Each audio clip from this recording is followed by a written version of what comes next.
If your line work feels shaky, your portrait lacks depth, and your proportions and your accuracy is out of scale, then these fundamental principles, exercises and drills will help you develop your drawing skill and take it to the next level.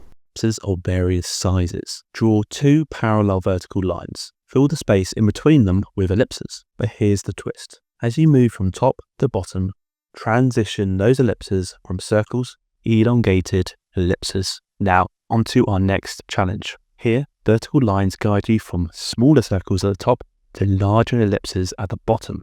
This exercise not only hones your ellipse drawing skills, but also reinforces your understanding of perspective. And then finally, our third exercise, this curved line represents a unique challenge, drawing ellipses and circles along a curved path. Drop a comment below. Which lesson surprised you most? Or what are you excited to try first? By the end of the next exercise, your drawing accuracy will leap to a level most artists never reach. And it's simpler than you think, so stick around. You don't want to miss it. Next up is drawing a photo upside down. Choose a simple object, a mug, a fruit, or anything else that catches your eye, and turn its reference photo upside down. By doing so, you're challenging your brain to receive shapes and lines in a new light. Drawing upside down forces you to rely on the right side of your brain, the side associated with creativity and intuition, rather than the left side, which tends to focus on logical processes. Drawing upside down is a powerful exercise for training your brain to see things differently. It helps sharpen your observational skills and encourages a deep understanding of form and structure. What's coming up next completely changed the way I plan my artworks. Even the tiniest sketches start to feel more purposeful and can feed straight into your finished pieces. Next up is taking a simple object, like a mug, and create 5 thumbnails, each roughly 2 inches squared. Experiment with different compositions and angles to see how they affect the overall feel of your drawing. Start by varying placement of the mug within the frame. Try placing it dead center in one thumbnail, then off to the side in another. Explore different angles, perhaps a top-down view in one thumbnail or a close-up view in another.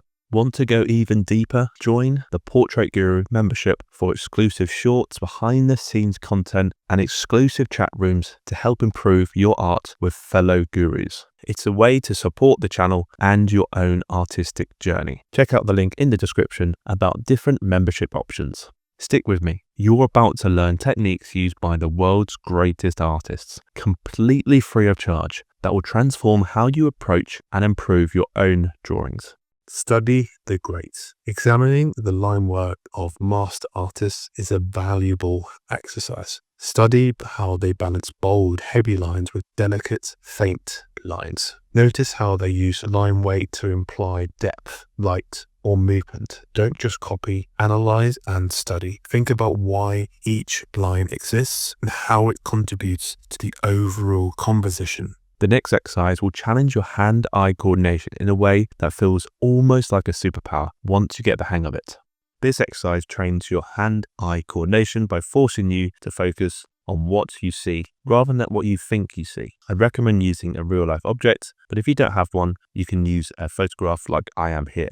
You can also use a pen like I am, or you can use a pencil. The important thing is to really study the object. Don't rush it. If these drawing lessons are helping you level up, smash that like button and subscribe to the Portrait Guru. Take your time with this exercise. Slow down and concentrate on what you see. Don't worry if you need to go over the same line twice. This isn't about perfection, but about improving your accuracy. Drawing is all about truly seeing what's in front of you, not just what your brain assumes is there. Coming up, one simple adjustment will instantly make your lines cleaner, more confident, and give your drawings a professional edge.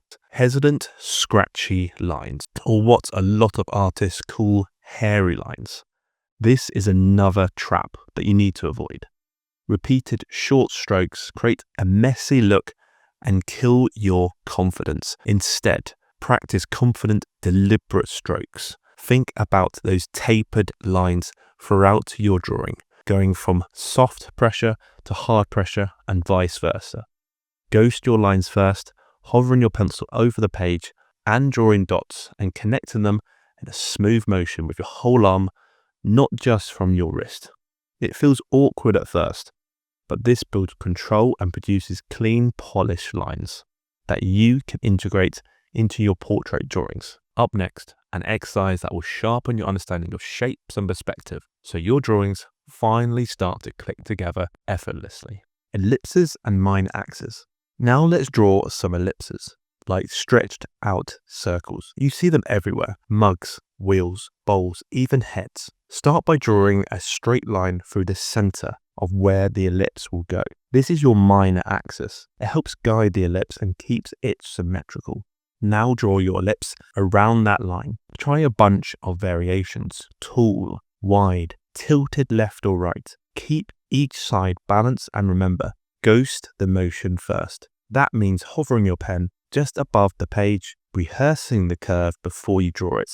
This is a key exercise. It improves your line quality, balance, and spatial awareness. We're doing a quick version together, but again, just fill a page with ellipses around the minor axis and it will do wonders.